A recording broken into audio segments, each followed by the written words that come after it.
Hey everyone, hope you're well.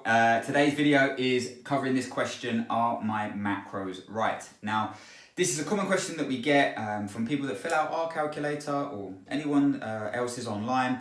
And when they get their initial kind of targets, they're maybe a little bit scared or they're kind of looking for answers as to why these were given to them. So we're hopefully going to explain that a little bit today in this short video. So the first question is, when you question what you've been given, once you fill it out, and your training times, your goal, your steps, your movement, whatever it is, these are based on calculations, whether it's Harris-Benedict formula or whatever they use. These are research-backed ways of calculating calories, but they're a starting point.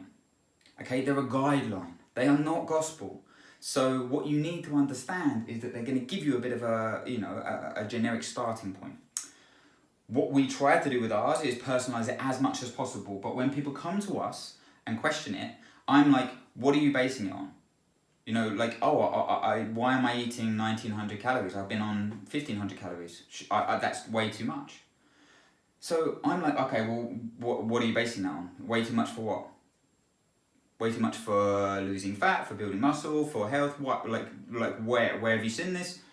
Have you found it online? Have someone told you? Just be very, very wary of just going, well, that doesn't look right. Okay, I know 1900,000. As soon as you see a 2 at the start, like a 2000 calories or whatever it is, it can be very scary.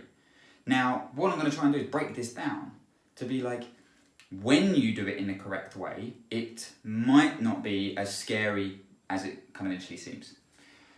Remember, these are for every day, okay? So when you get a calorie target, it is taking into account everything.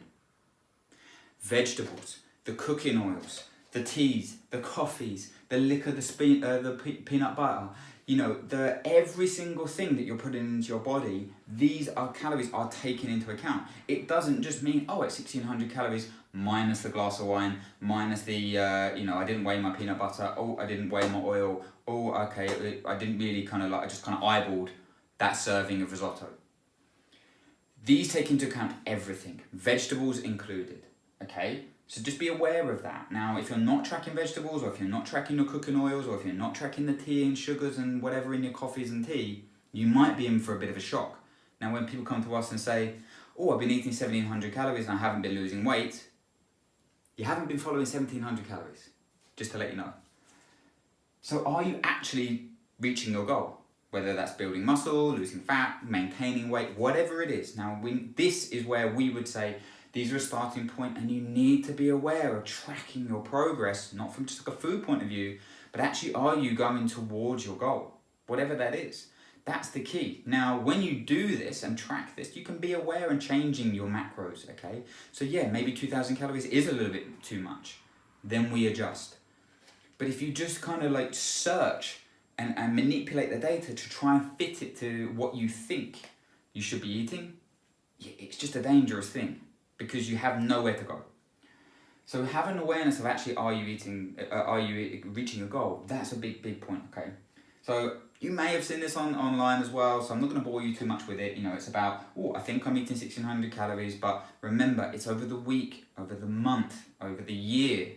This is the key. It's not just being in a calorie deficit for 2 days a week.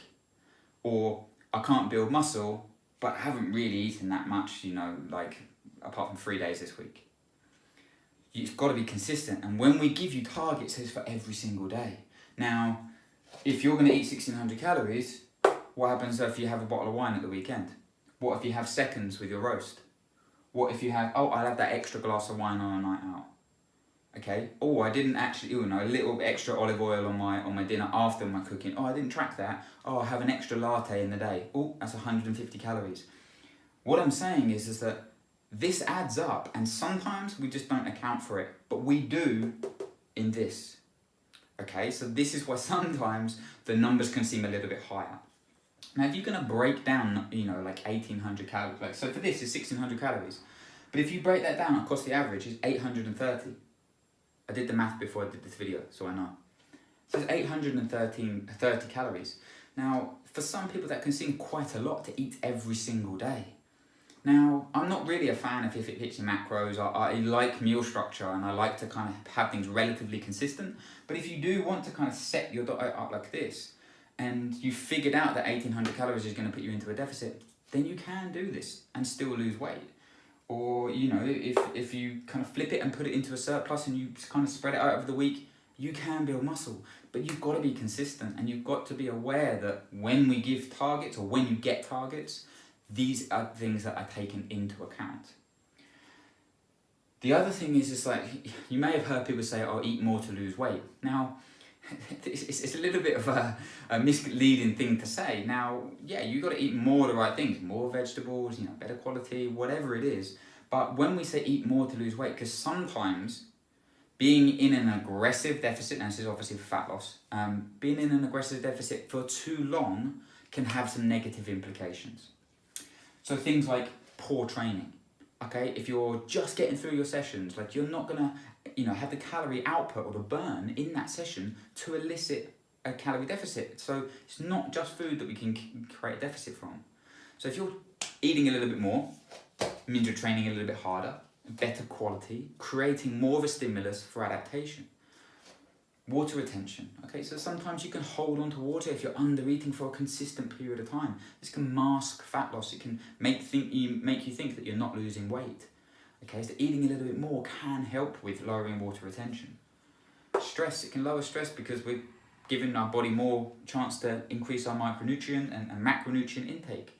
So it can lower stress on the body. Nutrition can do this. And it can also help with sleep. Okay, one of the biggest things that we see with people that are in a chronic calorie deficit or too much of an aggressive one is that it impacts their sleep. You know, circadian rhythm gets thrown out. You know, it's disrupted, whether they're waking up through the night or struggling to get to sleep. You know, eating a little bit more can help to balance your intake out over the day and help improve sleep, which we know is a key factor to help with health, weight loss, muscle building. So what I want you to understand is that, yes, sometimes it can be a bit scary, but if you've been following a target for a while and you haven't been achieving your goals, and you maybe haven't been aware of the little extras that you've been including in your diet, then why don't you just commit to it? Why don't you just commit to the intake, look at how we're kind of breaking it down and spreading it out over the day, and then see how you can see how you can make progress. Because that's the key thing, you've got to be aware. So I hope this helps in terms of giving you a little bit of an understanding in terms of why sometimes these numbers kind of get spat out at you, and don't go chasing for something that looks right. You know, a lot of the nutritionists and the stuff that put out there, that it's based on research. So commit to it, have an awareness of, you know, like how you're performing, and maybe, just maybe, eating a tiny bit more is going to help with a few of these issues. As always, guys, pop any questions in the comments and let us know how you're getting on.